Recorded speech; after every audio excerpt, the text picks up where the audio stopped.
예, 송준호 변호사입니다. 증인은 기소되어 있기 때문에 증인의 혐의 사실과 직접적인 관련이 있는 부분은 제외하고 답변하실 수 있는 내용 위주로 제가 물어보겠습니다.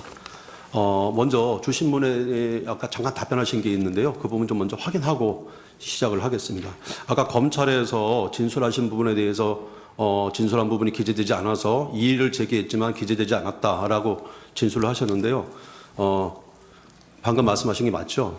그 부분도 답변 드리지 않겠습니다. 예, 알겠습니다. 증인은 계엄 당시에 수방사령관이었죠? 네, 예. 증인은 계엄 선포 시에 상관인 국방부 장관의 지시에 따라 국회에 병력을 투입시킨 것이죠? 그렇습니다.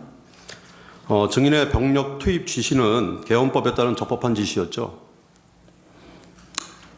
이 부분은 좀 제가 재판관님, 제가 이 부분은 좀 제가 하세요. 설명하세요. 네.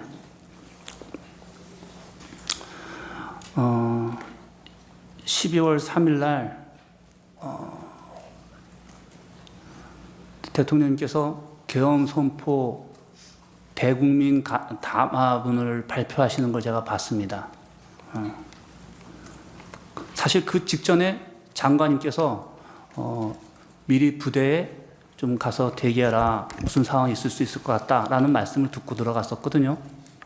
근데 저는 국민의 대표이시고 또 국군 통수권자이신 대통령님이 또 저 개인적으로는 알기론 검찰총장님까지 하셔서 법에 대해서는 누구보다도 아마 전문가 아니신가라는 생각도 하는데 국민을 상대로 또 전 세계, 전 국민에게 방송을 통해서 그것을 이렇게 얘기를 하시는데 그게 위법이다, 위헌이다라는 생각을 하등에 할 여지가 없었습니다. 그리고 지금도 그 부분에 대해서는 전 적법했다고 생각을 하고 그 다음에 장관이 저에게 즉시 국회로 가라고 했을 때 그거는 작전 지시로 이해했습니다. 이게 뭐냐면 군인 관점에서 봤을 때 대통령님이 국민 담화를 한다는 것은 전략 지침입니다. 구체적이지 않고 모호하지만 군인들한테는 상황 인식을 시키는 굉장히 중요한 요소입니다. 거기서 다 기억은 안 나는데 대통령님께서 탄핵 얘기를 하시면서 사법 기능이 정상화가 안 되고 또 행정 기능이 정상되지 않는 그런 상황을 얘기하셨는데 저는 제가 통합방위 해서 비상사태와 관련돼선 서울에서 임무 수행하다 보니까 5개 법령에 대해서 알고 있습니다. 비상사태와 관련돼 있는 건 통합방위, 민방위법, 예비군 기본법, 그 다음에 계엄법, 그 다음에 충무사태입니다. 이 5가지를 항상 염두하고 있기 때문에 비상사태 하면은 무슨 상황인지 압니다. 근데 거기서 그 언급하셨을 때 계엄령에 이런 문구가 있는 게 알고 있었어요.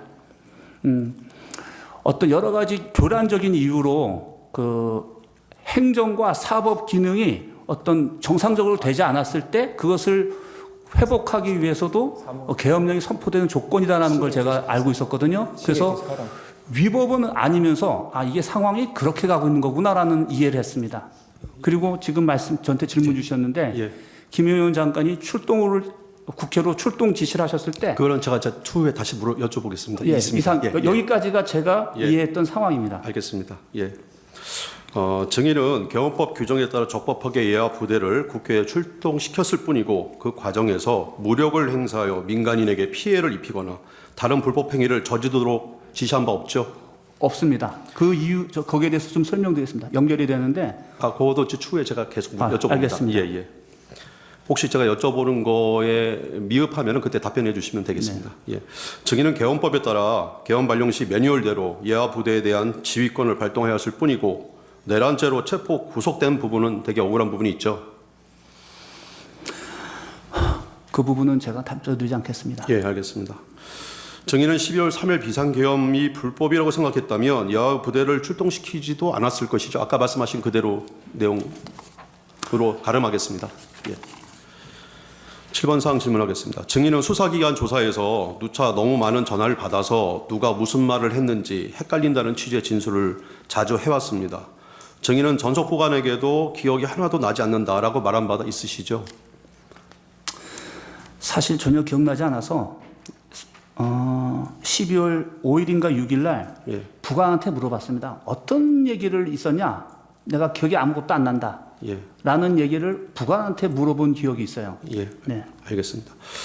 증인은 수사를 받으면서 기억이 잘 나지 않는데 수사기관에서는 다른 사람들은 이렇게 말했다라고 하면서 유도신문을 하였고 그 다른 사람들의 기억에 따라 증인 스스로 자기의 진술을 이렇게 맞춘 경우도 있었죠.